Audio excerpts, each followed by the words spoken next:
Hey guys, Nolan Strunk here, Associate Pastor at Covenant Christian Center, bringing you a little truth for your day. Listen, a good friend of mine relayed this story to me that the Lord had showed to him, and I want to share it with you today. Back in the 1800s, a lot of times men couldn't settle their differences just by talking them out, so they would challenge each other to a duel. Now, a lot of times when we think of duels, we think of guns, but also a lot of duels were settled by sword. And they would actually have a big sword fight over this. Now, there was a sword called a rapier, and the rapier was about a 6-foot blade with a very sharp point. And they would fence, well, it was kind of like we would have fencing today. The rapier was very expensive. It was very elegant. It was a gentleman's sword. And it was truly just a masterful piece of a weapon. But with the expense of it, a lot of times when the guys would have a duel, there's the possibility that their rapier, their sword, they would break it. They would break the tip off of it. So at the cost of how much it costs to have another rapier made, a lot of them would just have a new tip put into the blade. So when it was broken, they would have it fixed. Well, these shorter rapiers proved to be a superior weapon to the original parts.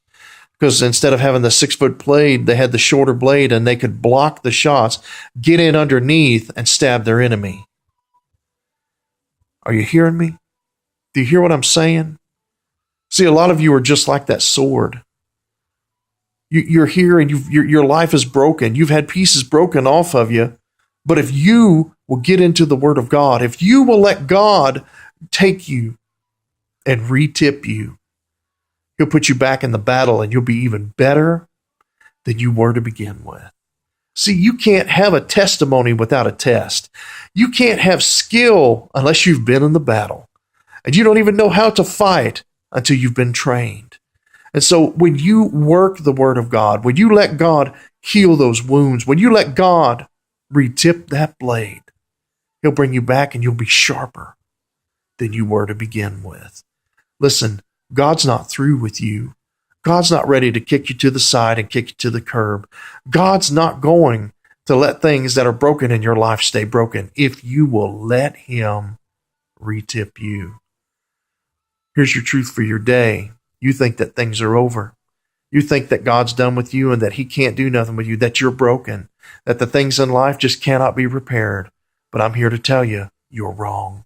You're wrong. God can use you. He can re-tip you and make you sharper than you've ever been. Because you can't have a testimony until you've had a test. And once you've had that test, you'll build a strength in that area. And then the next time when you run across somebody's path and they say, this is going on in my life, you can go, brother, I've been there. Sister, I've been there. And God can make it new and make you right. It's not over for you. God hasn't forgotten about you. And God is not mad at you. He's standing there with open arms. And He's got the masterful hands to re-tip the blade. God bless you guys. I love you. And I appreciate everything that you do. Share this video on Facebook. We're touching lives. And I'm starting to hear from people all around the country who are hearing from the videos that you guys are posting. These are stars in your crown for heaven. And it's not just something for me and making a boastful thing for me. We're touching lives. Thank you for what you do. Thank you for helping me. And God bless you and have a wonderful day.